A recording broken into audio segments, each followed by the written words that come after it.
Andarki Namaskaram. Namaste everybody. Welcome to this live webinar by UTHO, UK Telugu Hindu organization, on the importance of temple management and tuning it to the current times and expectations. Before we start the program, I would like to thank and welcome our guest speaker, Shri L.V. Subramanyam ji, for taking time for us and joining us today. Also, before we start the program, I would like to wish you all a happy Guru Purnami, today being the auspicious day of Guru Purnami. Let us all celebrate and pay tributes to all our rich gurus. Before we start the program, let me give you an outset into what is UTHO. UTHO, UK Telugu Hindu organization, is formed in 2017 by like-minded friends to unite all Telugu Hindus on one platform to celebrate, to learn, to cherish, and to promote the Hindu Telugu values, the culture, and pass it on to the next generation. Samskar, Seva, and Sangathan are our three core principles that drive us forward. Samskar, Seva, Sangathan being our foundations. Sangathan is to unite people, and when we unite, we do Seva, and to do Seva, we need Samskars. So all the UTHO programs in the past and in the future will always be guided by these three fundamentals. In the last 1 year at least, UTHO has been very active in providing all the necessary events at the right time whenever there is a need in the community. Be it when we raise the blood donation drives, be it when we have done a webinar on the COVID situation, be it raising funds when we need it during the migrant crisis in Bharat, be it when there was an attack on innocent Hindus in Bhainsa, we were there to support them. So as per the situation demands, UTHO strives and stands up to the occasion. Let us watch a small video on the last 1 year's journey of our UTHO in the next 2 minutes, please. If you stop the sharing. Please start the sharing.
This is when we supported the Saraswati Utsav in Midlands and in the Northwest.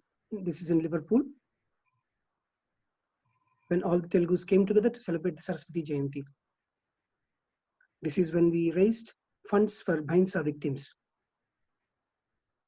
This is when our president, Hemaji Ella was featured in ETV News Channel and also got opportunity to meet Venkaiah Naidu ji, the Honorable Vice President. UTHO chanted Hanuman Chalisa 18 continuous weeks. This being our last events. In March, April, May, this is when we raised funds for migrant crisis. This is our last topic where we united all the other 6 UK Telugu representing organizations. And today we are here with Shri L.V. Subramanyam ji.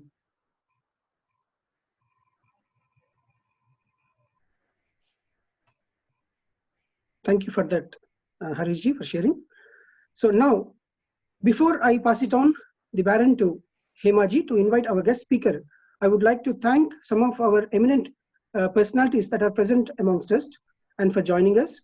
That is being Sri Chandrakant ji from HSS, Sri Ravindra ji, Sri Vinaya Sharma ji from Vishwa Hindu Parishad, Sri Ambekar ji, Mrs. and Mrs. Ambekar ji, and Poonam Kakkar ji, and all other amongst us. We also have a special guest, Shriman Y. Sudarshan Rao Garu, who has been the chairman of ICHR in Bharat. So thanks for your all time. Thanks for all your guidance. So I now pass it on to Hema ji. Hema ji, please.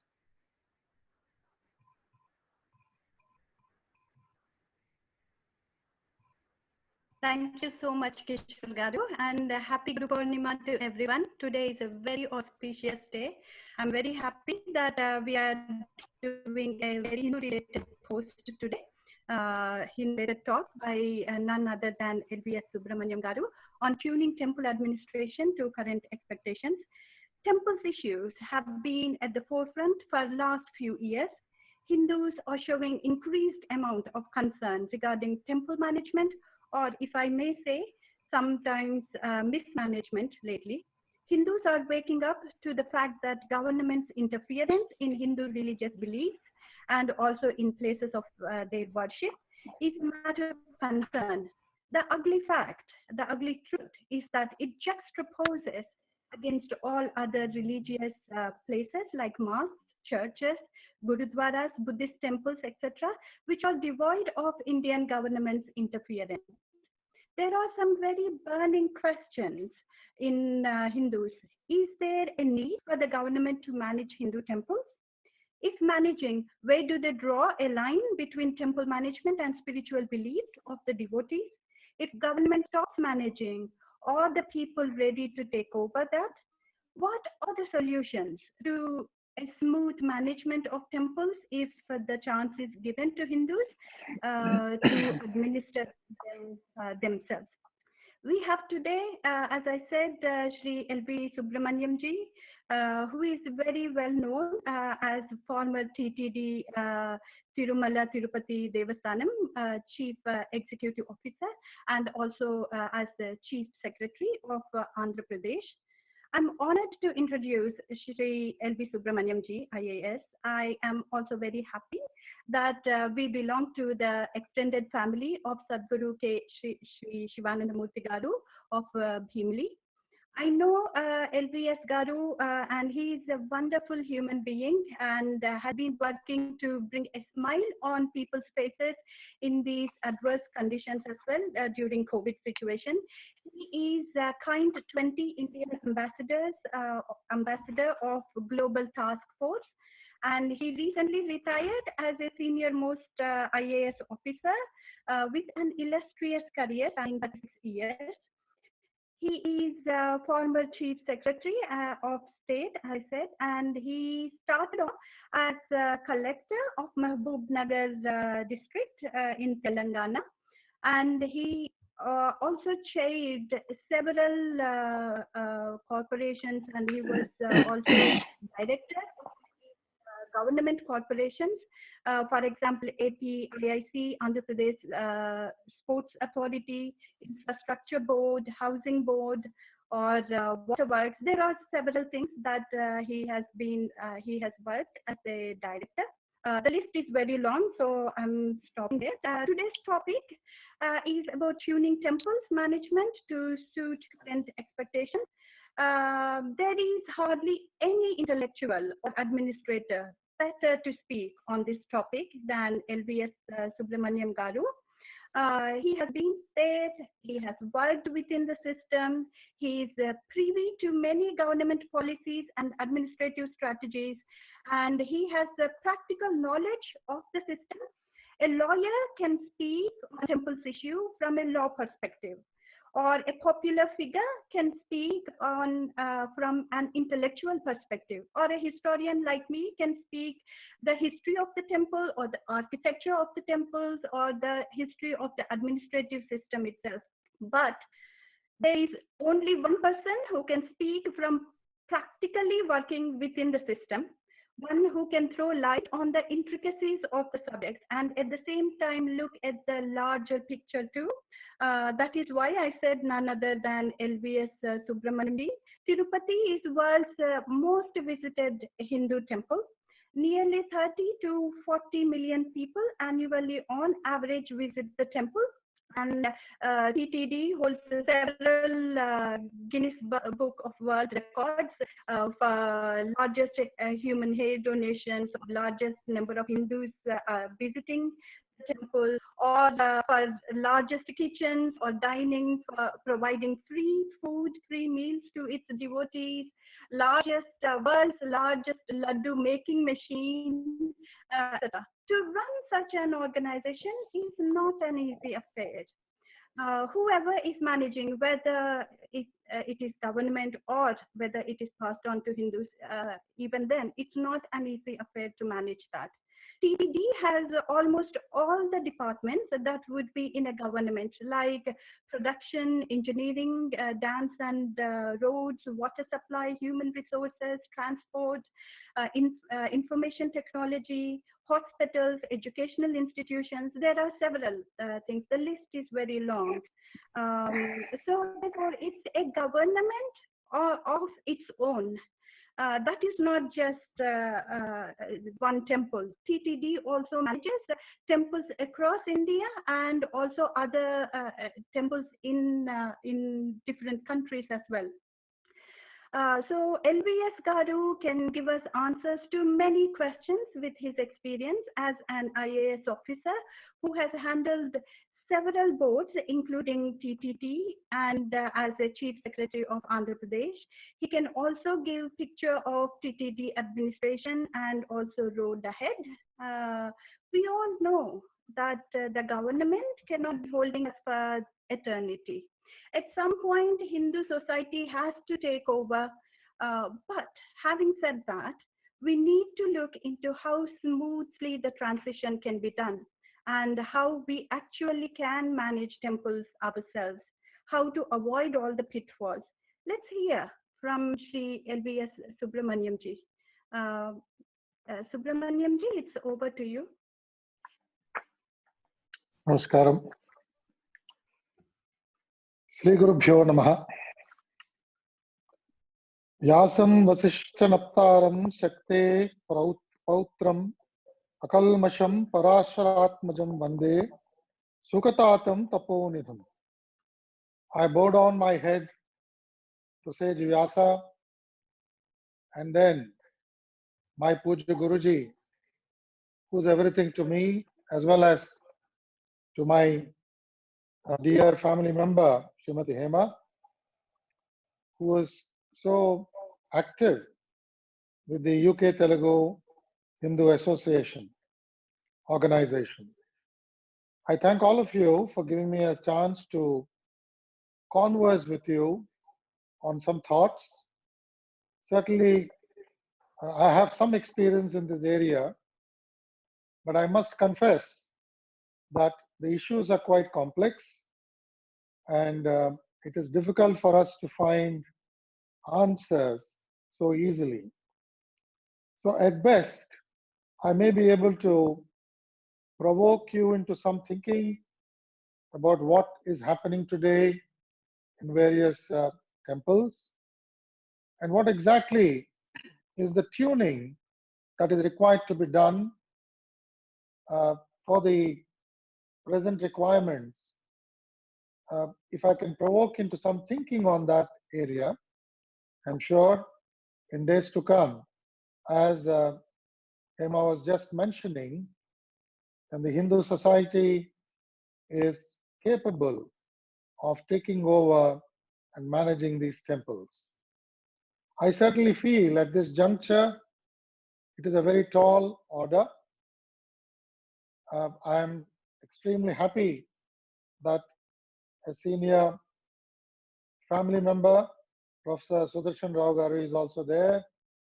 We have heard him so many times, and he's our dear history uncle.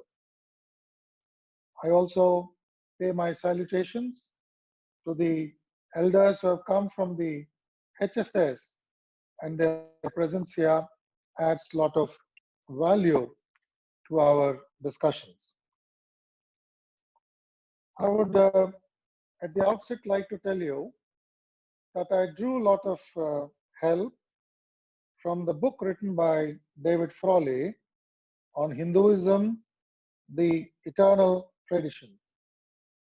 I have also looked at the volume which is brought out by Tirumala Tirupati Devasthanam, mainly to use it as a training primer for the Archakas.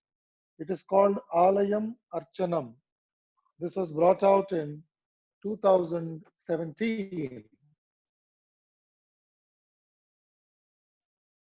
I think all of us, we are quite familiar with these issues, so I'm only trying to refresh your memory and trying to understand at the first stage, what exactly is the Hindu way of reaching the ultimate truth? All of us believe in two things. We believe in worship at home, and then we believe worship at temple. For many of the Westerners who have seen India from distance, they have always found a dichotomy that we are very organized in the house and we are not so organized outside our house. Our Puj Guruji, who's there in my home, blessing me, he used to always tell this, that the Western society is very organized outside, their traffic moves very orderly, their civic life is very disciplined, except some stray incidents here and there we see. The way in which the civil society behaves is very organized, but when one gets into their household, that orderliness is not certainly there to such a great measure as we expect. So that's the difference between the Oriental society, typically our Indian society, and how the Western society is there. When we talk about the Hindu worship, as I said, all of us have our own religious background. We have our own way of worshipping, offering our prayers. Sometimes these prayers are half done in the house and half done in the car as we are driving away to the office.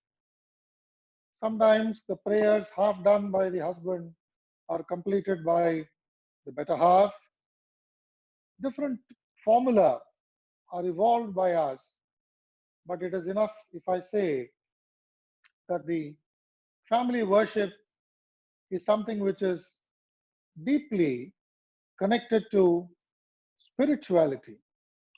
A while later, I will try to look at the distinction that we need to make between religion and spirituality. So the individual worship, the individual prayers, according to his own tradition, whether he is a Shaivite, whether he is a Vaishnavite, whether he is from the Smarta background, whether he is of Shaktiya background, the prayer undergoes that kind of a detailing, and those prayers are done according to the practices which have been prescribed. But when it comes to a temple, and temples have been there from the Vedic times, it is said that some of these temples have actually come up even way back in the Satya Yuga or the Kruta Yuga. And some of these temples, for example, you know about the Varanasi Kashi Vishwanath temple, is supposed to be of times immemorial. But temples are places wherein a force of collective spiritual aspiration can be the aspiration of a particular region, the aspiration of a particular sect, the aspirations connected with a sage, aspirations connected with a Purana, aspiration connected with a particular river. Like this, you have different temples which have come up in different parts of the country. And then we believe that these temples actually converge the spiritual energy of a section of people, and as the folklore develops about the strength of a temple, and we can say the temple becomes more popular, that more and more people visit, and sometimes the moorings of the temple are forgotten when people visit these temples for even mundane kind of prayers. My Puja Guruji used to always say that certain temples are there only to provide salvation to a soul. So one has to go to those places only with that clear thought in the mind. When this pilgrim is mature to think on that particular kind of a wavelength. To explain it further, he was saying with regard to Kedarnath temple, then one doesn't visit Kedarnath temple with a prayer that he or she should pass in the MSET examination to get medical entrance or engineering entrance, or to get his daughter married away, or to improve his balance sheet. These kind of mundane family desires, my Guruji told, these are not the ones which have to be taken to the foothold of Himalayan deity. He said that these are the places where individuals must visit for one's own evolution, one's own ultimate journey in life. So we have temples of various categories. We have got temples which have, as I said, are also seen as centers to purify the collective psyche of various worshippers who go there. So there's a lot of significance that the Indians attach to a temple. And to the Hindu, the connection between the religion and life is completely made with the help of a temple, and he doesn't see any distinction. Just as we don't see any distinction between God and nature, the Prakriti. We worship nature as God, and we see God as someone who controls nature. These two are inseparable. So that's how we have looked at temples, and we have started giving huge significance to it. And historically, we are familiar how these temples have begun to get a lot of endowment, and this endowment has attracted attention of invaders, and how invaders have gone there and they stole the beautiful ornaments from there, a lot of precious things from there, and defiled our temples because they understood that the society was giving huge value to these temples. So this is for a background for us to understand that our temple is not just a puritanical monument which we visit once a week for a half an hour or a 1 hour session, and we say our prayers quickly, and then the rest of the time the temple is forgotten. No, our temple is by its activities around the year, around the clock, any time of the day, except the couple of hours in the afternoons. The temple is active, it's bubbling with activity, and different seasons, different festivals are celebrated with a gusto which is very typical of that particular area of that particular temple. We all know that in the temple's activities, there is place for different groups of individuals, be they artists, be they musicians, there are sculptors, there are dancers, there are people who blow the bugles, different musical instruments. We also have people who do different duties before the deity as the deity is taken out for the procession. And we also have series of animals which are all part of the temple, and animal worship precedes on some of the auspicious days.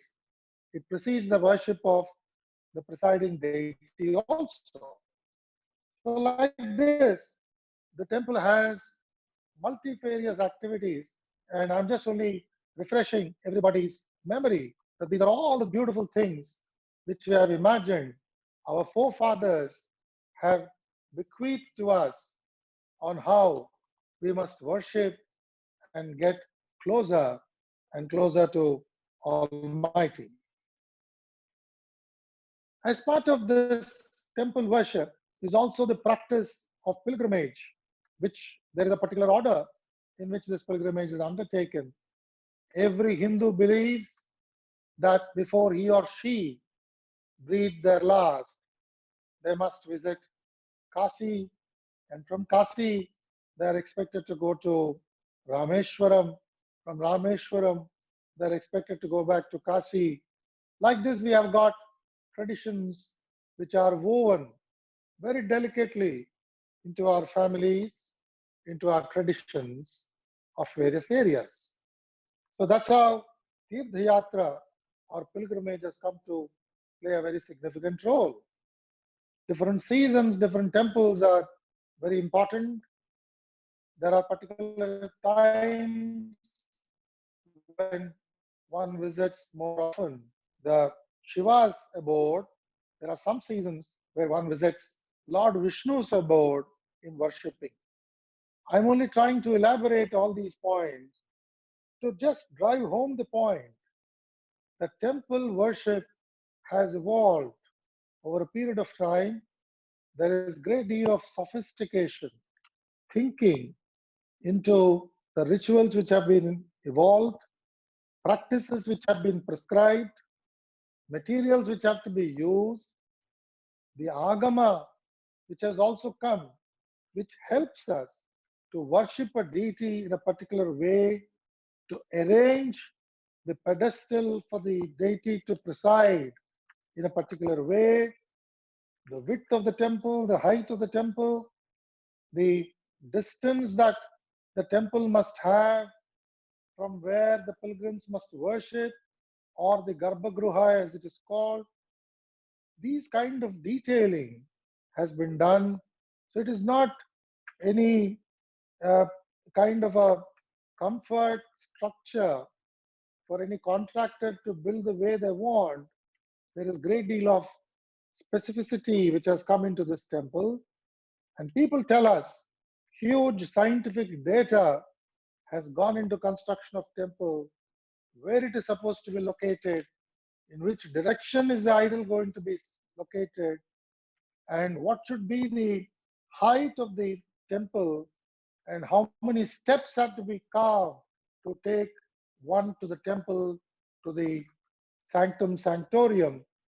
So many scientific details are there, and these days in WhatsApp, some of them regularly visit us and refresh our memory to see how temples located on the same longitude and latitude are a great marvel.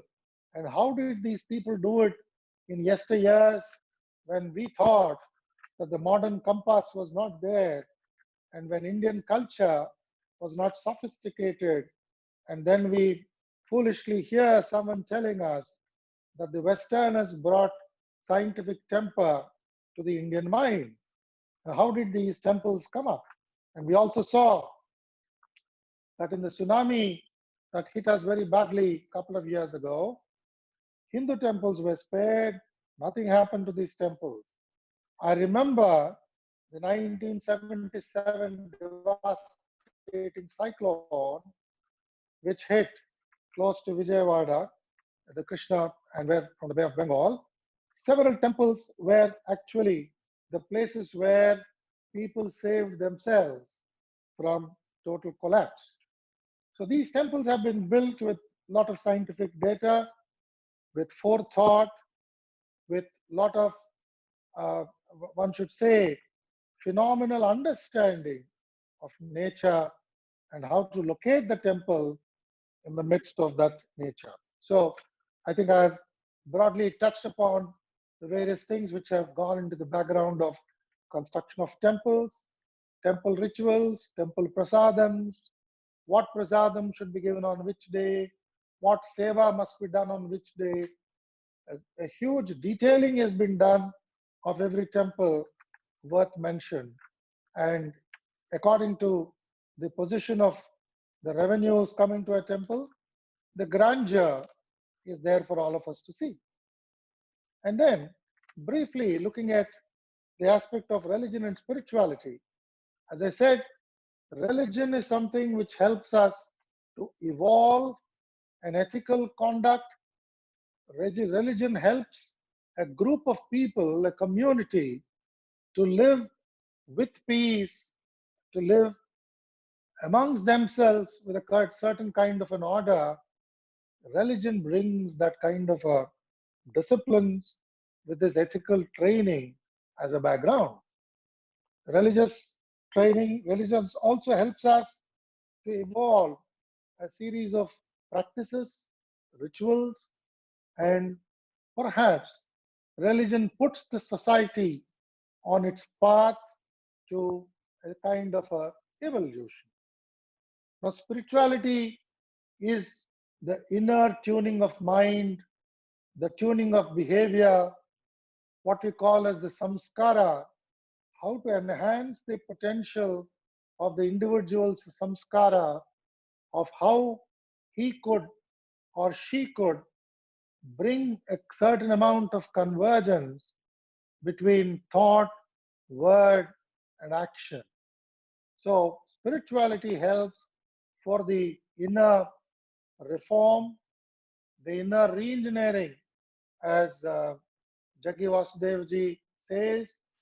So it helps individuals to re-engineer, to look at things differently, to talk to people differently, to react differently, differently from before. So an individual who's born, except those blessed few, the rest of them, they evolve through a series of practices, through worship, through blessings of Puja Guruji. Individuals reform, they change, they culture themselves, they bring about this transformation among themselves and see how they are looking at the society and how they find their place in the society, and they see how to move upwards in the society in a peaceful manner, in a rational manner, and in an acceptable manner. So spirituality is supposed to bring that kind of a control of senses, control of one's own behavior, to make him or her a pleasing personality, someone who becomes at some point of time introvert, who is able to understand the ramifications of his own being. And as Ramana Maharshi, the great sage, told the modern man, please inquire, who are you? So this question of who am I the body? Am I the intellect? Am I this power? Am I this wealth? Who am I? This kind of a questioning, it is this spiritual pursuit which reforms this individual, it refines this individual, and that's how ultimately this individual earns a place for himself. May not be, he doesn't become the mayor of the town, but he becomes a chosen disciple of the Guru, or he becomes the chosen soul for the God to take him to a next level of experience. So he is able to face the vicissitudes of life with a certain amount of balance, poise, and he understands where exactly his life is losing its rhythm, and he makes up the loss of rhythm with prayers and seeking blessings. So that's how these two are connected, and I don't have to elaborate that in the process of the spiritual alteration which every individual undergoes, the role of a guru has always been seen to be a huge catalyst nature.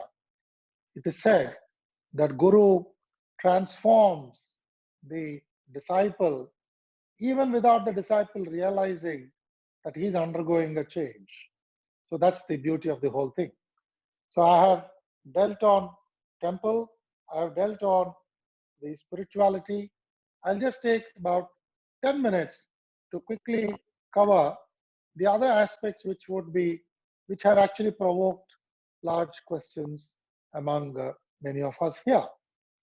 Now, as we moved into independence, as India gained independence, and as we started debating about how we should draw a written constitution for our country, we were very clever that we chose a written constitution because we didn't have a long history of democratic traditions across the country.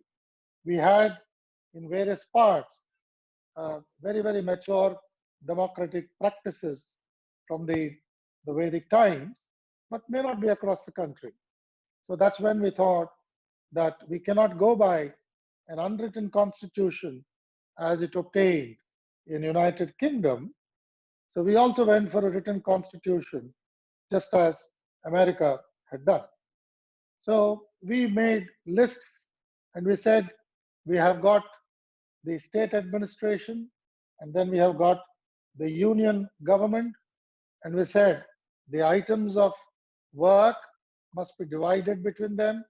So we said union list is available for the union government to take charge, and we have got state list which has got connection to the state government to act upon, to legislate, and then we have a concurrent list where both of them can always legislate. But whenever the union government legislates, then the state government's legislation has to be withdrawn. So we have evolved this as a style of governance, and endowments, the religious endowments as we call, whether it is the minorities or whether it is for the major religion, it had devolved to the state, and the state began to administer. Very strangely, as many of us are questioning today, state government started passionately getting involved in the temple administration. But since the minorities, their claim for separation in terms of identity was very strong, apart from maybe some political considerations, the minority institutions were not being dabbled by government directly. Indirectly, government has a hand in that. But as far as the Hindu temples are concerned, we have set up the uh, endowments department, and the endowments department in turn, through the uh, enactment of several laws, it started looking at the temple administration. So that's how temples began to be administered.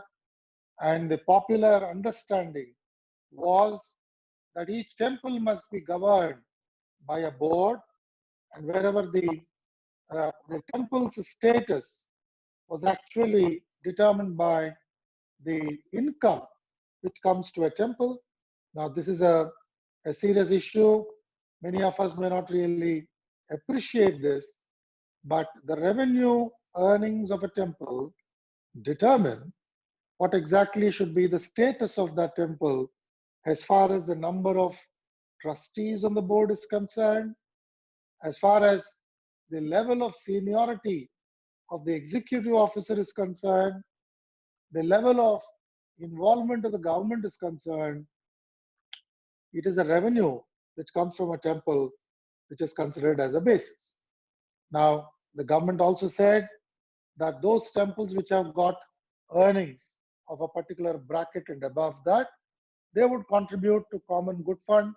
So that good fund money is taken for improvement of temples wherever they needed some additional facilities, some repairs.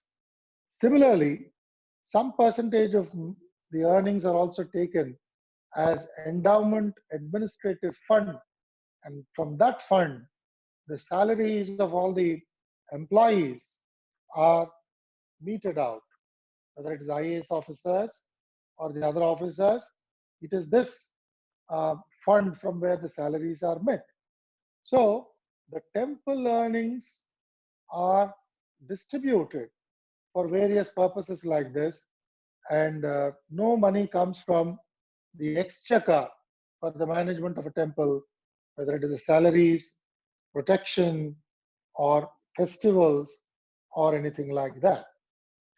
On the other side, involvement of government also meant that we have the serious challenging situations where political considerations started coming in, and that has really upset several religious bodies, enlightened citizens, because they find that people who have come to occupy some place of privilege to be those who are not very well aware of the Hindu scriptures.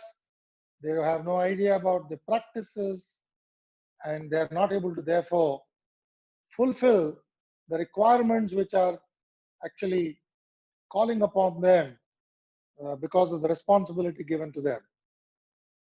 Plus also, they have begun to dabble with the temple affairs, and more, depending upon the privileges which they started claiming from the temple, whether it is getting more darshans, more tickets, more laddus, things like that, which certainly it doesn't behove of them to be looking at these kind of desires rather than looking at the temple administration to see whether the temple rituals are being practiced correctly or not, the materials which are being procured for the temple's use, the quality of the material, cost of the material, and things like that. As a result, there is a lot of resentment in the society, whereas criticisms have come in questioning how temple have not started playing the role. There are some very interesting roles which the temple has to perform, which actually has been brought out very beautifully in that publication I told you about, the TTD publication, which was brought out in 2017. It is a collection of various aspects of temples. Temple is also supposed to discharge more than 10 to 12 functions. I'll quickly run through the list because it's a long list. So that particular list is sometimes not even attempted by various temples. Now, temples are supposed to be the repository of scriptures. There's no library in various temples. Temple is also supposed to resolve individual problems. There are some temples where people go and take a vow and say that I will speak the truth. And someone who is not speaking the truth had in the past suffered very poor consequences, bad consequences for lying in a temple. So temple was seen also to be performing the duty of a court of law. Temple is also supposed to be a place where arts, the learning of arts, the fine arts was also encouraged, whether it is music, dance, music of different types, Harikatha, the way in which we narrate the Purana, different localities, different areas. Yoga, the practice of yoga, teaching of yoga, Surya Namaskara as part of that yoga, It is also supposed to serve as a place where medicine is disbursed. For example, in Corona, for example, today, COVID-19, lot of principles are connected to our diet, how diet has to be altered, the preventive care, how the diet has to be managed, how diet has to be regulated, what kind of condiments are useful for the food. Now, these are all supposed to be part of Ayurveda. Temple is supposed to be considered as a place for that. There are some inscriptions available, stone inscriptions, which have also said temple to be place for delivery of children.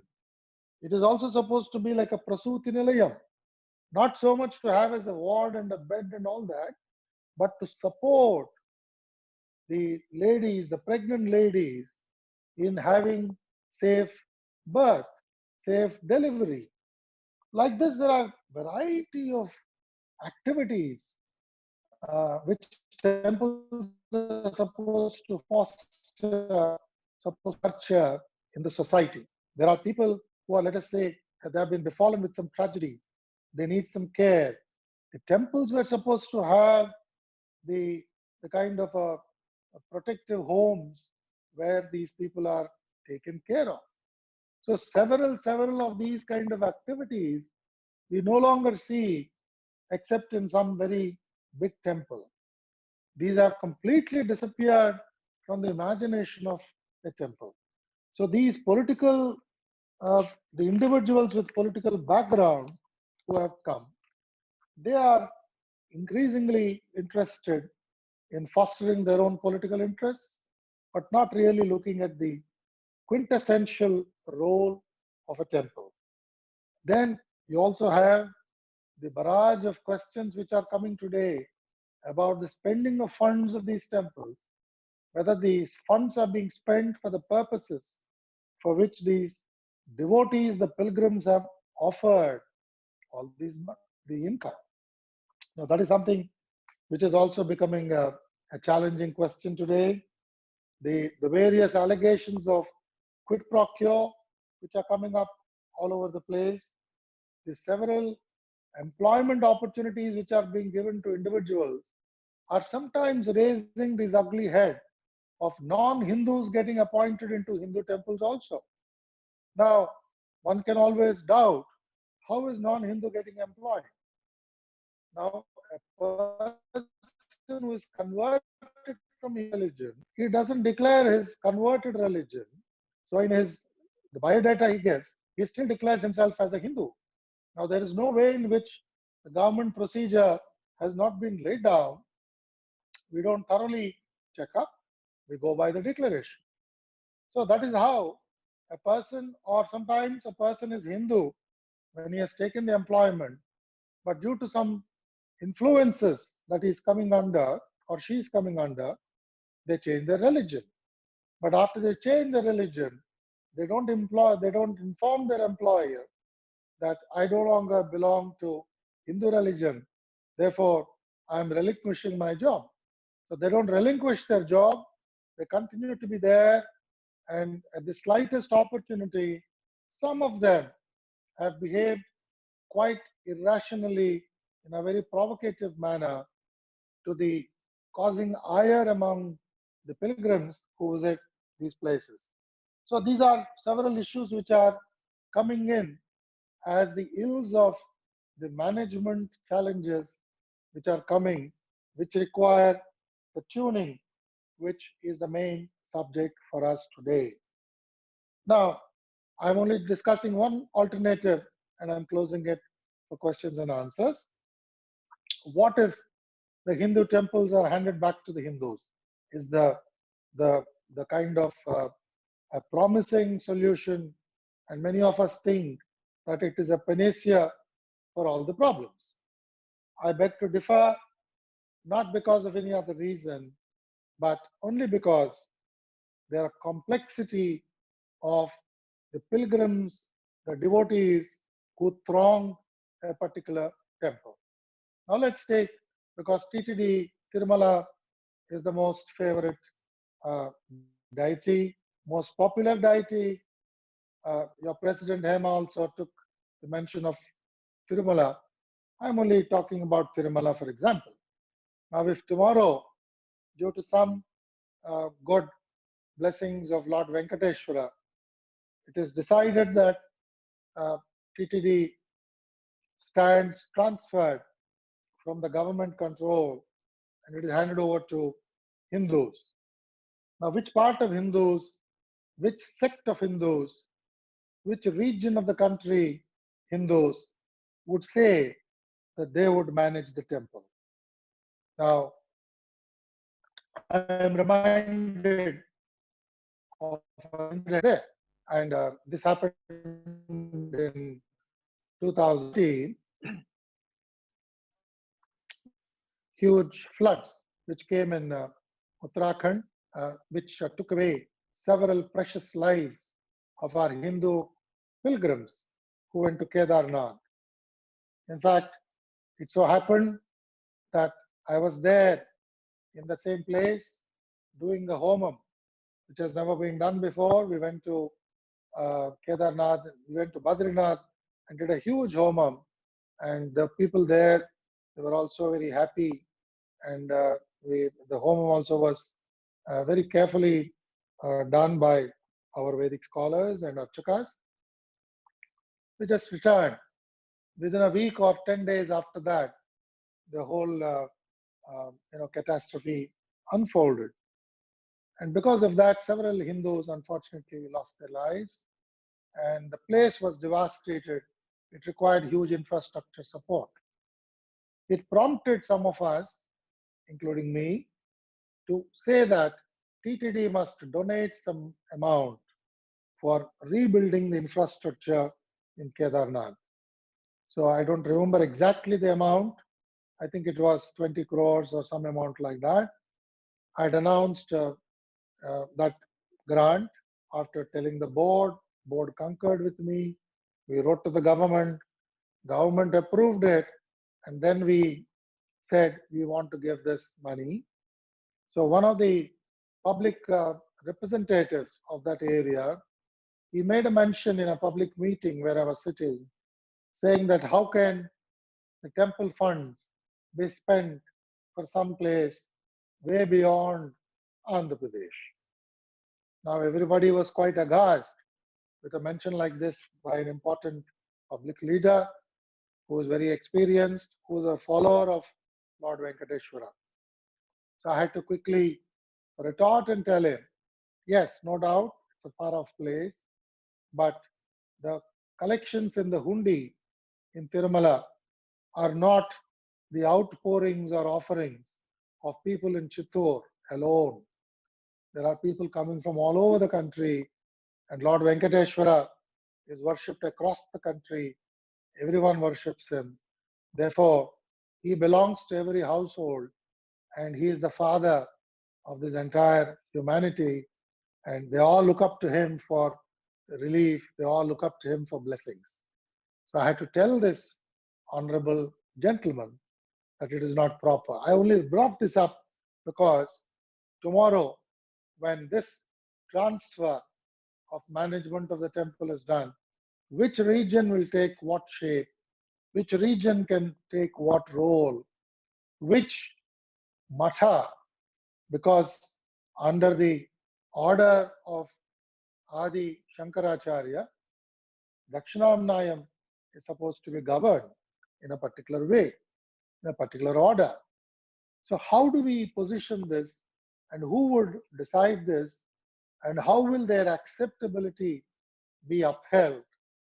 And these days, we are all quite sensitive to the extent that we are rushing to a court of law on aspects which are highly private and highly personal. Now, these are things which we want courts to deliver justice.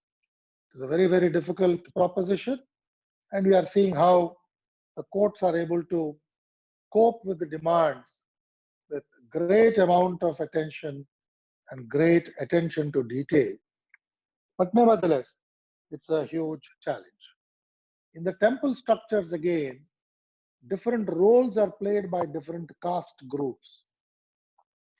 So there is nothing like one particular caste having an upper hand and somebody else not taking an upper hand. So there is a certain amount of rational distribution of responsibility. So how do we ensure this is done? And so far it has been done in a particular fashion. How do we maintain it for posterity in the absence of the order of the government, the order of legislature running, uh, not running relevant anymore in the event of this transfer? These are the kind of issues which are coming up in my mind. So it's a very complex, it's a very challenging situation. So maybe it has to be done stepwise, stage-wise, and slowly we must go to that Purna Swaraj, as Bapuji taught us in the independence movement, that the Purna Swaraj can be perhaps accomplished after some maturity, some understanding, and out of some extraordinary behavior of some individuals who are picked and who are given this job, who with absolute integrity and whose loyalty to that particular deity is unquestionable. So we have to perhaps start somewhere like that and slowly evolve set of practices to see that the malicious role, what is alleged today, does not play a role in the management of the temple. And temple also earns the kind of patronage which is required to fulfill its large agenda of activities. If you take Tirumala, for example, today, their budget is more than 2,500 crores. Now, the demand always outstrips the kind of budget that they have got. And today, the bank interest rates are coming down. So holding deposits in the banks, like in the past, is no longer remunerated. So how do these temples cope with a huge demand is a huge question which begs our attention. So these are the kind of points which I thought I must share with all of you. I have lost the practice of speaking for long hours, as in the last 3 months, I have been relaxing at home, finding time to pick up literature which is available in my house. I'm going through that. There's huge material which is available in the internet, in the YouTube, trying to get familiar. So I don't think I can go on like this. And now it'll be quite interesting. If you have some issues for which you want any clarity further to be brought, I'll do my best to do that. With this, I thank each one of you for giving me this opportunity. And I once again pray to Puja Guruji and Sage Vyasa to bless us with deep sense of duty to worship our country, to worship our tradition, to worship our holy heritage, and see that individually we find our level of satisfaction in whichever activity that we are pursuing. Please take good care of your family. I hope we will have an opportunity to meet sometime in near future. Thank you. Thank you so much, Shri Subramanyam Garu, for touching upon Guru Tattvam at the start on this very auspicious Guru Purnima day. Before moving on to the temple matters, it was a very informative and insightful talk. I'm sure all the attendees found it very beneficial. We have many questions lined up for you. Our team has collected all the questions and are going to ask as many as possible, time permitting, of course. I will pass on to our team now. Over to you, Harish Garu. Namaste, Subramanyam ji. Namaskaram. Thank you, Hemaji. To be honest, the depth and the quality of your discourse and authority you wield does not leave any questions unanswered. But there has been a lot of Thank you. questions we have collected over a period of time, and I've been watching Yeah. the group and people have been chatting. So I'm sure those has been answered. And apologies, I might ask something which you already kind of explained. So I'll start with a very popular subject. When we ask questions for questions, there were a lot of questions around endowment department, a lot of lot of rumors and lack of clarity on what is the role of endowment department. Historical reasons behind endowment department. Some of the people have asked saying that it's been, this is a passed on from British rule, so it has been, it is just continuing from that point. And people want to understand what is the purpose of the department, how far it has succeeded in achieving its purpose in last 50 years, in both supporting the temples and Hindu dharma from a financial point of view, from an asset management point of view, particularly from a spiritual and cultural perspective. And one last point, if I can add to that, is though there is a belief within the society that endowment department is used as a cash cow by all the governments, while there is a perception that BJP is different. Is it still there? Is there a willingness within this current establishment to let go endowment department? Sorry, it's a long question, but I thought I collected every question that is around. So yeah. Yeah. As I told you, the way in which the responsibilities are divided between the union list, the state list, and the concurrent list. Now, when it comes as part of the state list, the state is given some functions. For example, land is a concurrent subject. So land, the state passes laws, center also passes laws.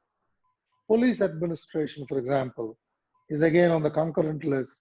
So state government has its laws, Government of India has its laws, but whenever Government of India revises its laws, the state government's laws are automatically withdrawn as a kind of a respect, and that's how it is done. Similarly, medical and health again comes on the concurrent list. So Government of India has its own laws, state government has its laws. If there is a clash between the two, the union list prevails. Endowments is completely in the state list. So Government of India doesn't have a role at all as we speak at this point of time. Now, the state government in turn, as it did with various other departments, it has created this Department of Endowments to look after the endowment subjects.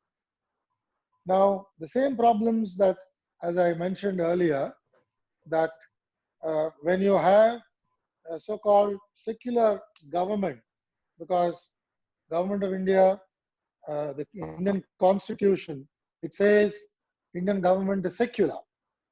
Now, I can take a lot of time in understanding this word secularism, because it is something which has been bandied about from one extreme to the other extreme. Now, when the institutions are crippling, institutions are crumbling, it is so unfortunate that the government kept itself aloof and said that it's a secular government. Now, as one of the NRIs very recently spoke to me from UK, no, from US, I think, he made a beautiful point on this. He said, if it is secular, then government should not touch anything at all. It should touch, it should touch everybody. If it is secular, it should touch everybody. It should also touch Hindus, Christians, Muslims, every faith, and say that we are secular, but we want this brand of administration to come in every institution. If it is not secular, if it is a Hindu Rashtra, as several of us dream about, then it should say that I am looking at Hindu temples because I am a Hindu Rashtra. Therefore, I am managing Hindu temples. It's a very interesting point which this NRI friend of mine was making. So we, at this point of time, endowments department looks after the affairs of the temples. It is a job for them. Now, all of them don't know much about the scriptures, about the place of worship, the Agama Shastra. They are not qualified because they have studied any of the Agama Shastra or Sanskrit or anything like that, which is of great importance and relevance here. They would have done BCom, they would have got some law degree, and they would have joined government service. And in the allotment, he would have landed up in endowment department, though he would have desired to be in some revenue department or commercial taxes department. So he has no special knowledge. He is given some exposure by refresher training, some special training once he picks up the job. But several of them are quite wet behind their ears. They're not familiar with the tasks which are there. This is on one side of it. But on the other side, if you see, the endowments department, as far as the state of Andhra Pradesh is concerned, I mean, the same thing almost is reflecting today in Telangana also, because we both were administered in a similar fashion. The way in which our temples are organized, functioning, and the series of practices, the modicum of accountability which is there is scarcely there in temples across the country. I have visited several temples outside, whether it is Tamil Nadu, Karnataka, Gujarat, or Uttarakhand, or Uttar Pradesh. I have visited several places along with Puja Guruji and also separately. There is marked difference between the evolution of practices in endowments department in Andhra Pradesh and there. So I don't think it's a completely a negative list which has got generated in Andhra Pradesh or in Telangana. The things are good, but they are a little away from the ideal situation.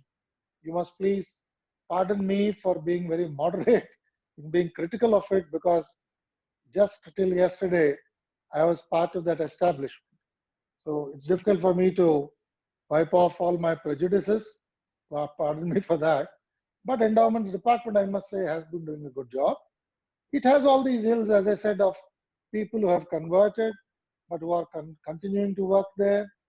And you must have seen the call when it was given that we must verify the nativity of these people to see whether they are still practicing religion or not. A call was given for that. There were very, very unfortunate outcomes at the government level when a question came up like that. So endowments department is presently playing the role. They govern these institutions. So for them, an attender sometimes is more important than a Vedic scholar. In terms of emoluments, an attender or a senior assistant sometimes get more than a Vedic scholar. That's how the unfortunate scheme is there. Now, some of these can be very smoothly altered if I think all of us raise our voices and our disappointment at the present state of affairs. Similarly, there are several institutions which we have inherited from the British rule, but some of them are still there. For example, the institution of district collector. Now, there are some states which have done away with collector's institution. I don't think they have any better track record when they have done away with it. With the multifarious democratization that we have done, the huge number of committees, the huge number of organizations which we have created for elected representatives, I don't think today it is any longer a bed of roses for district collectors to function there. It is very, very difficult. I know it. And I sometimes take pity on my juniors who are today managing the districts, because I luckily finished this in early 90s when things were much better, when public representatives were much more respectful, and they used to maintain kind of a decorum in public. And they were talking to collector, and the chief minister was addressing the collector.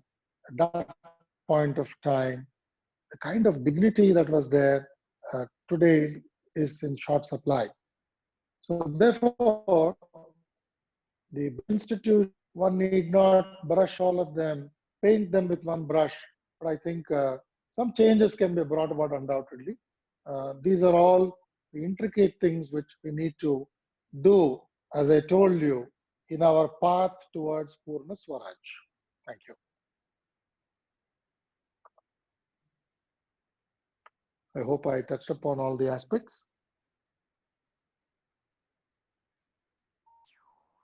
Harish ji, you might be on mute. Can you unmute, please? Sorry. Thanks, Subramanyam. You actually answered, not only answered what I asked for, you actually directly answered the next question I wanted to ask. So but still there is a related question, Subramanyam. One, and there are a lot of people are chatting as I speak. Some of the people are chatting who say they are maintaining temples and things, and then are involved in this situation. So one related question is, I know you explained why Hindu temples, only Hindu temples are within endowment department. I think that you answered it clearly. But one question was, in COVID, we have seen some issues with a lot of priests, purohits, and archakas not being looked after. There is a question related to it. We have disparity in temples, big temples having access to a lot of cash, while small temple doesn't. You nicely explained about the problem you faced with the Kedarnath when you wanted to transfer the fund. But is there a way forward to deal with this? Bigger temples with a more larger funds helping community across India. Is there a way? And then one final question before I hand over to Pravinji would be: you mentioned the change has to happen. What are the avenues available for us to align ourselves with and try and bring the change? Thank you. Yeah. The one thing which I always find very useful is several of our pilgrims, devotees from overseas, they are always interested to contribute. They want to take part in some fundraising activity. I think we must, as a Hindu society, time has come for us to become a kind of a pressure group.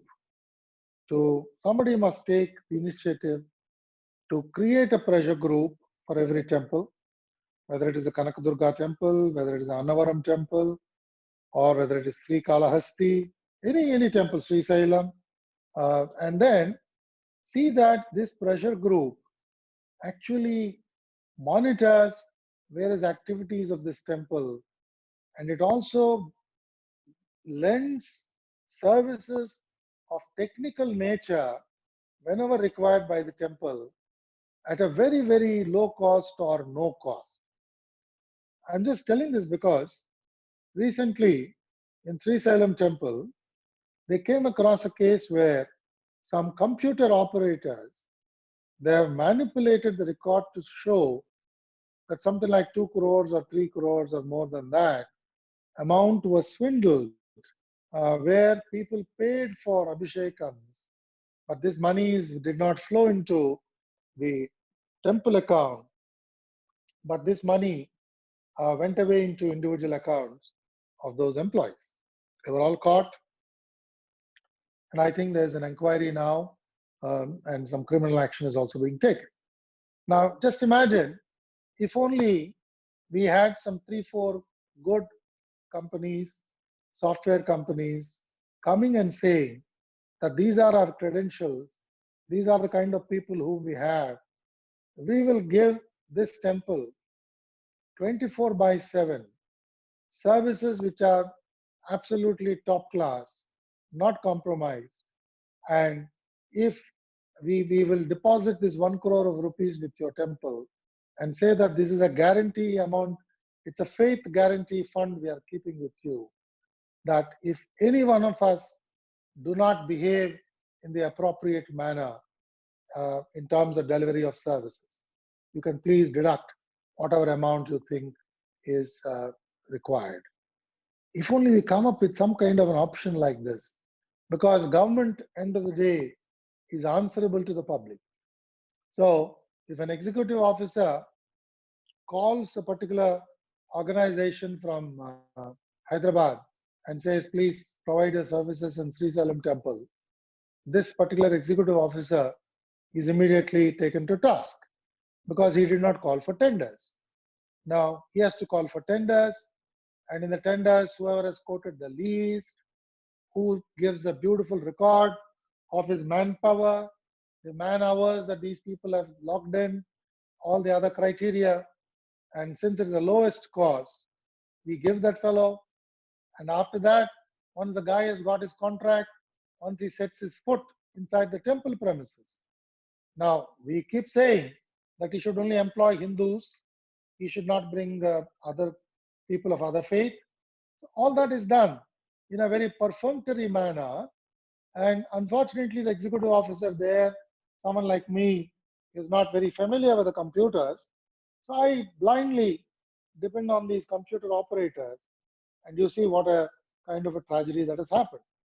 Similarly, the temple spends, let us say, annually, a temple like Tirupati, Tirumala temple, we spend more than, let's say, 500 to 600 crores per annum on items which go into making of laddu, for example, 500 crores. Now, when we call for tenders, the kind of problems we face, the people who go to man the procurement cell, they are always scared to work there. I used to always have a perpetual request from those people, sir, kindly put us anywhere else, not in marketing. It is called a marketing department in TTD. They say, sir, kindly put us somewhere else. Because they become answerable to everybody.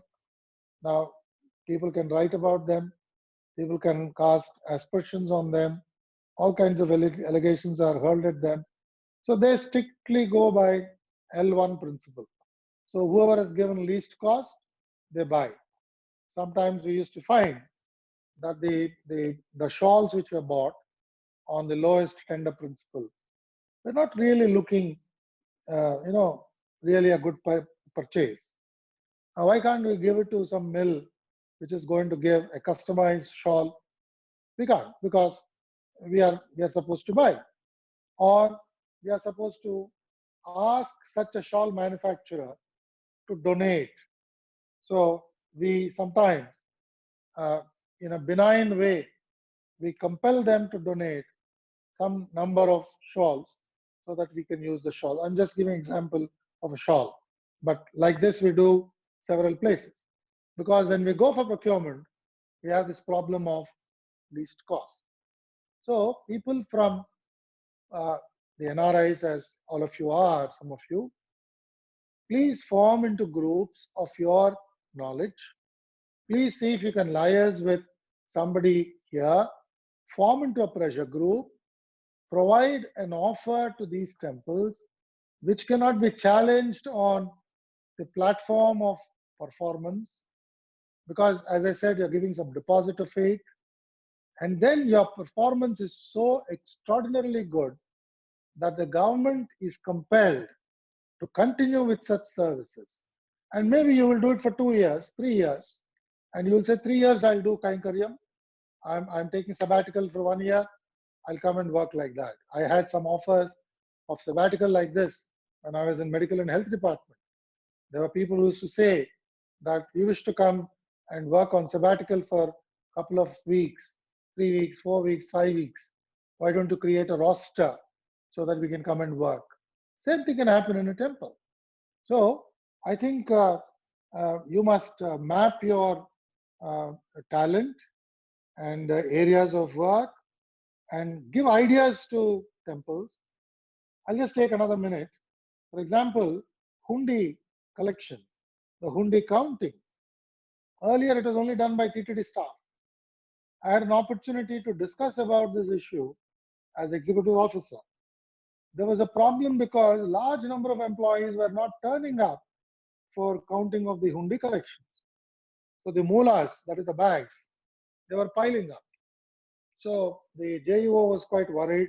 So he came to me and said, sir, the molas are not getting exhausted because employees are not coming. I said, why employees are not coming? They said they're finding it a problem because sometimes when they open the bags, there is dust. So some of them are complaining that they're having problems with that. I said, why should we force our employees? Why don't you throw it open to the pilgrims? All my staff were aghast with my idea. They thought, this executive officer is coming up with some outlandish solutions. I persisted with the thought. I discussed with them. I asked them, what are your problems? What is your worry? I listed up the worries. I said, okay, let's qualify that people who have to work in Hundi must have got experience in counting cash. Every citizen has experience in counting cash. We may have a problem of counting cash in Italian currency or something like that, but certainly for all of us who are Indians, we have no problem in counting the Indian cash. But I said, okay, I go with you. So let's say somebody who worked in the banks will give preference. Somebody who worked in particular areas will give preference. There's yes, sir. So we put out all those preconditions. Today it's going on in a beautiful way. People are extremely happy because they're able to do some seva, and TTD had no problem of these molas being piling up. So we can sometimes come up like this with some ideas, suggest to them. That is how slowly, gradually, pilgrims must come. But we must be very careful that pilgrims are of several grades of understanding and dedication. So that's where we always have a kind of a problem, kind of a skepticism that we can't open it up thoroughly. So step by step, I think we must get involved and see that, because I always used to believe, I'll agree with me, I always used to believe that the Lord is watching you. So I didn't have to be keeping a CCTV on me when I'm sitting in my room and functioning, and then telling people because CCTV is watching me, my hands are always clean. I didn't have to adopt that style. I always believe that if I do one single mistake, Lord will not excuse me. And if I earn 1 rupee also in an illegitimate manner, not only me, my entire family will have to pay it through their difficulties. So it is a question of faith. It's a question of deeply ingrained faith, which sometimes we learn due to blessings of Guru. So we need to be very careful that we are devotees and devotees. Step by step, we have to evolve and mature and slowly, I think, get involved in temple administration. Thank you. Yes, that was again very enlightening talk explanation. I think it not only answered how we can help, what other avenues are available for us to seek that help. So with that, I think a lot of questions have been answered. As I said, I keep saying that a lot of questions that is being chat, they're being answered. So I'll hand over it to Praveen ji for further questions that he has around this topic. Thank you, Subramanyam. Thank you. Thank you. Thank you, Hari Garu. Namaste, Subramanyam garu. I'm Praveen. Namaskaram. Conscious of time, I'll try to club just 2 small questions. You're very close to affairs in TTD, right? You're very close to how it's been managed, everything, etc. A burning question always keeps popping in my mind.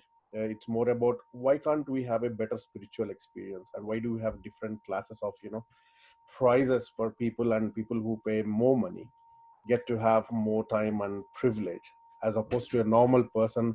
I keep seeing people from Tamil Nadu walking all the way, and they get to wait and stuff. Yes, we are providing some facilities, true, but why this class difference? And you were close to affairs, and why do people have to be pushed and pulled, while having that 1 or 2 second brief period of darshan? You see, what have you tried in changing that, and what has not happened? I think a person very close to the affairs, you will be able to give a deep insight as to others. I think that's one. And I'll slightly park the other thing as well. Like, you have talked about the budget. You might have an insight about, how this budget is spent, right? What percentage of the budget is spent on restoring or maintaining temples? Not only Tirupati, there are very small and popular temples. These are the two small questions. If you can give your insight, that will be very, very helpful, because you're very close to it, some inside knowledge. Surely. I'll do my best. Now, as far as the budget, I'll answer that so that it's a very simple, quick question. I may forget otherwise. The amount of money that we spend normally for temples, construction of temples, additional facilities, repairs, restoration, and all that, which is broadly called as the engineering budget. Let's say the budget was nearly 2,000 crores when I was there. The engineering budget would be something like 300 crores or 350 crores. Now, usually the quality of TTD temples are a grade better than the other temples in terms of facilities for water, toilets, the walking area, sitting area, shade, fans, air conditioners, televisions, dispensaries, first aid, rescue teams, surveillance cameras. All these are regularly taken care of and altered. Sometimes we also add the kind component. Some HCL technologies come, they add some kind component. So we buy some 20 cameras, they give some 5 cameras. Like this also we add facilities, and that's how temples are better.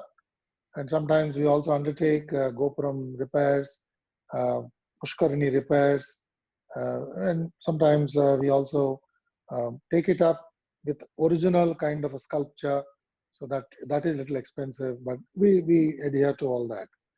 So that is by and large of a satisfactory nature. I don't think there are very many complaints about that. The usual ticklish matter is the darshan.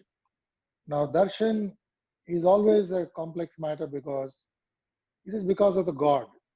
Let's blame him for this, because he's so attractive and he's so fascinating that, believe me, if you make a pilgrim stand for half an hour, if you give him half an hour time and then try to gently tell him, he will not budge. He will still require somebody to push him. And if he's a bulky guy, then you have to pull him, because you cannot take your eyes off the Lord. Sammohana. All of us are simply stuck. We are awestruck by this Lord, the Kali Yuga Pratyaksha Daivam. Very, very difficult. So this is the starting problem. So nobody can really take his eyes off or her eyes off. The numbers which are coming to the place are simply unbelievable. And in spite of giving them food, in spite of giving them hot milk, in spite of giving them accommodation, in spite of giving them 24/7 running water, pilgrims are not happy if you tell them your darshan is tomorrow night. You report today, I'm going to take 48 hours to give you good darshan. People are not very, very happy. I myself had this experience. I was walking around in the Vaikuntham complex. I came across a tall pilgrim from Rajasthan. So with my broken Hindi, I indulged in a conversation with him. I asked him, "Kaise hai? Okay, sab theek to hai?" All that. तो खाना मिल गया, पानी मिल गया, कैसा है, आपको आराम मिल रहा है, टाइप लाइक दैट. वो सब ठीक है साहब, ये कौन पूछ रहा है ये सब, हमको दर्शन चाहिए साहब, वो दर्शन दिला दीजिए जल्दी. So people are, they discount all these things what we are giving. You are giving them hot upma, you serving them hot food. They say, "ये सब जरूरत कहाँ है? हमको दर्शन दे दीजिए." So everybody is very keen to have a quick darshan. That is the root cause. The numbers are huge. So if you give them the Lagu darshan, that is from the main place where Jaya Vijaya are there, if you allow them to go inside up to the Ramulvari Meda and take a turn and come back and go, your number, the turnout of a number of a particular day is dropping 50%, 40%. So people are not happy, one side. Other side, I also must tell you this, that when we don't touch anybody. I used to go there. I used to stand in front of these volunteers. I used to keep my back to the door, stand there and see the pilgrims as they're coming and going. And I used to caution the volunteers there, don't touch them. Just tell them, Venkateshaya Namo Namaha or Srinivasaya Namo Namaha, Govinda, Govinda, whatever, and ask them to move. Very difficult to make them to move. They'll be just standing there. And even if the gentle push is given, some of them move, most of them don't move. But pulling is a very crude thing. Now, as opposed to this, one of my predecessors wanted to put a conveyor belt inside the Swamivaru temple. Now, you can't have conveyor belt. It looks like an industrial production house. Now, it's also supposed to be having issues of agama, which are, they become relevant. All that kind of a problem is there. So, how do you tame the pilgrim? How do you tune his mind or her mind so that he thinks it's not important that for me to see him, it is important that he sees us. Now, that's the philosophy which is supposed to be adopted. This is always a real challenge. And today, unfortunate COVID-19 has reduced that. So now nobody is touching pilgrims. But what is the turnout? 12,000 a day. Now, as opposed to 60, 70,000 a day, 12,000 are seen. Now, what happens to the rest? Are they full of disappointment? Are they becoming more spiritually oriented, as I pointed out some time back, that they're sitting at home and doing their own prayers? Are they getting spiritually evolved? Let's hope so. But these are issues. Now, why should we have classes of pilgrims? Yes, we shouldn't have classes. But is it practical that you can have a Chief Justice, a Sarpanch, somebody else, a opposition party lost MLA, a businessman? Can we think of grouping all these guys and pushing them into the temple premises at the same time? Is a very big challenge. What happens is, from several decades, several people have started having some facility or the other of coming and having a darshan. So if one is going to disturb that, there will be a lot of issues, lot of criticism, and it will be a genuine grievance. There is now separation done on the basis of some responsibility that they're doing. The time at the disposal of Chief Justice is very, very valuable. The time at the disposal of a district collector can be valuable. But if you put both these together, while time for Chief Justice is almost at the 10th point, for the collector, it could be at the second point or maybe the third point. So we have this kind of a balancing which is done, and therefore people who have to attend to various other responsibilities also, we are giving them some privilege. But let us also see in a very different way this whole thing. If the head of house undergoes transformation, what will be his contribution to the society in terms of becoming generous, in terms of giving more, let's say, charity? That is very huge. if a senior officer like me is converted, that I become more dharmic in my outlook, I'm more truthful in my expression, don't you think I'm ushering in the Ramarajya? Instead of saying, you also come in the queue, and when you cannot be guaranteeing that I'm undergoing this transformation. So this small queue, which is allowed to go there, they spend a couple of minutes more, they are subjecting themselves to transformation. They can be greater tools to work with, whether it is charity, service, various other things. A disciplined, honest officer can do huge service, and he can save huge assets for the society. So I used to rationalize with these thoughts in my mind when I had to continue this practice. So I cannot help thinking like that. It's very helpful to have, but of course we should keep that to the minimum so that other pilgrims do not complain and it does not become a bone of contention. So I hope I've touched upon all the three issues that you have raised, and let us also understand a parting kind of a thought I would like to leave with you. Without the express sanction of the Lord, nobody can come and have darshan, whatever be their position.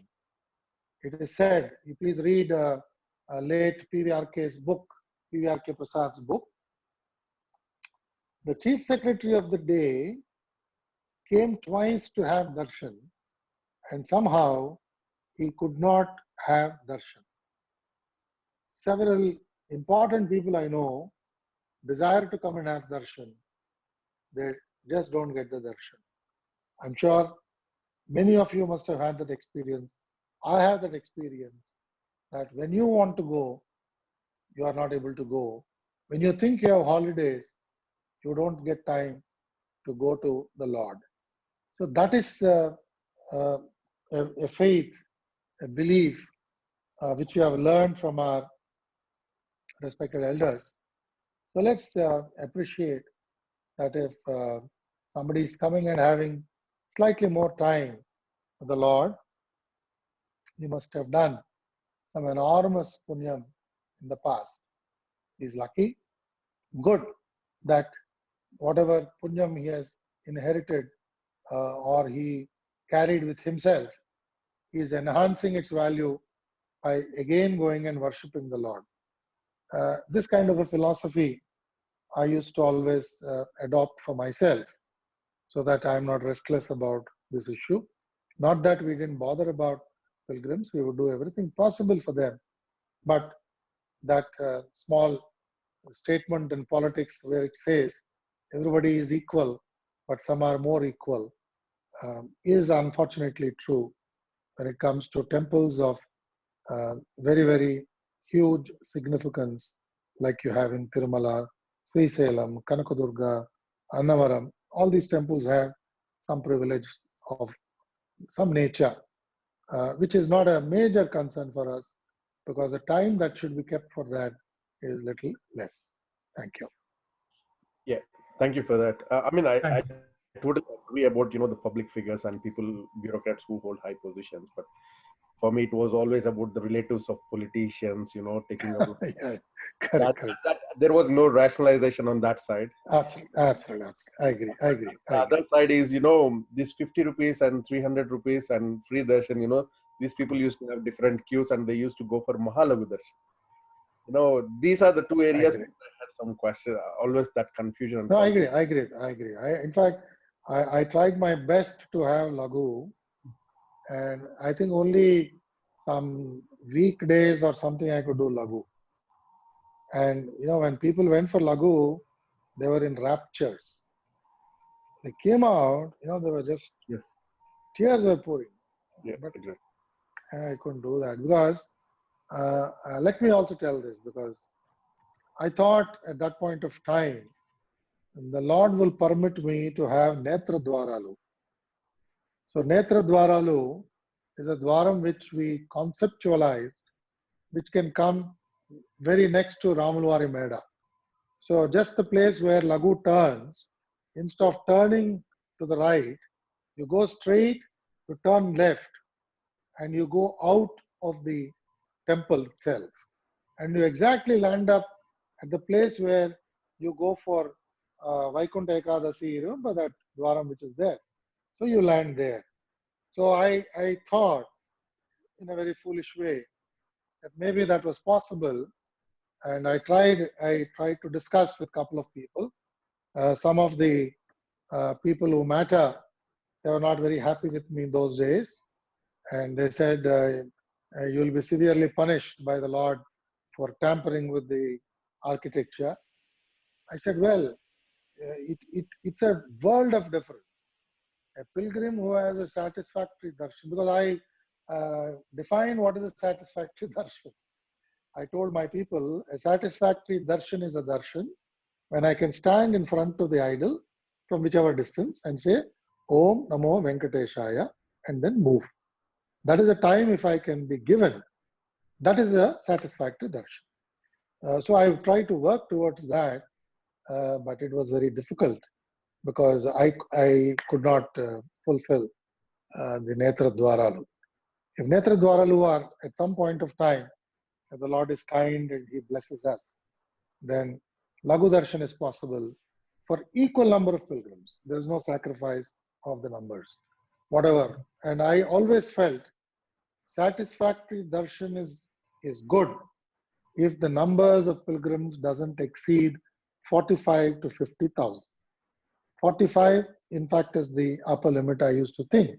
It gives good scope. Along with that, if Netra Dwaralu can be done, if I'm not doing some sacrilege, then that is something which can be a phenomenal gift to every worshipper who goes to Tirumala. Then it is just like Vaikunta Yatra. You are absolutely in Vaikuntham, and you can see people in raptures, and they will store the Lord's image at least for 10 years. That is the kind of impact it can make. But I couldn't succeed for reasons which, as I said, without His Lord's permission, not a blade of grass can move in Tirumala. I know that. So it was not at that point of time which had the approval of the Lord. So the Lord is very kind. Let's pray that He, at some point of time, shows us the way that everybody gets a satisfactory darshan. Because His Samohana avataram, we have to steal, store, carry in every cell of our body. So He has to give us that opportunity. Yeah. Let's hope so. Thank you. Thank you. Thank you. Very much. So I've got more questions, but I'll stop here, conscious of time. Kishore Garu. I think you're taking a lot of time. Yeah, thanks, Pravinji. And as I said, I think the pleasure is ours. I'm very conscious it's almost 11 o'clock in the night, and I humbly kind of appreciate you kind of staying with it. I'll just close with a vote of thanks. Sorry, Pravinji, for cutting you in. It's my privilege to say vote of thanks on behalf of UTHO members. Thank you very much, L.V. Subramanyam Garu. It was an honor to have you on our platform, sharing your valuable time to provide deep insights on inner working of temple management with massive amount of patience and details, despite it's so late in the night. And I'm sure that I speak for all those present today. This session has provided enough information to encourage on all of us to tease apart truth from rumor. UTHO and its members would take action that eventually would come out of this thought exchange. We look forward to have your guidance in the future, and I sincerely and from the bottom of my heart wish and hope you will join once again, because there are so many questions that we would want to ask despite you have gone into, as you said, Venkateshwara kind of his attachment is too much. I thank you again, and also all participants who has made an effort to join us today. Dhanyavad. My special thanks to like Professor Y. Sudarshan Rao ji, Vinay, Srimati Vinay ji, and Chandrakant ji, Ram Vaidya ji, and others who has joined from HSS and other groups. Apologies if I have not taken your name. And again, I thank everyone, and particularly L.V. Prasad ji, sorry, L.V. Subramanyam ji, for Thank you. that time to us. I must thank you, all of you. I must thank all of you because you spend so much time in this satsangam. You're thinking of the Lord. That's true. That's true. I'll say Om Great Namah Namo Venkateshaya, and everyone stay safe. And we will come back to you. Please watch our social media for future details about our future events. And keep stay safe and pray to Lord Venkateshwar. Thank you. Thank you. Thank you. Namaskar. Thank you.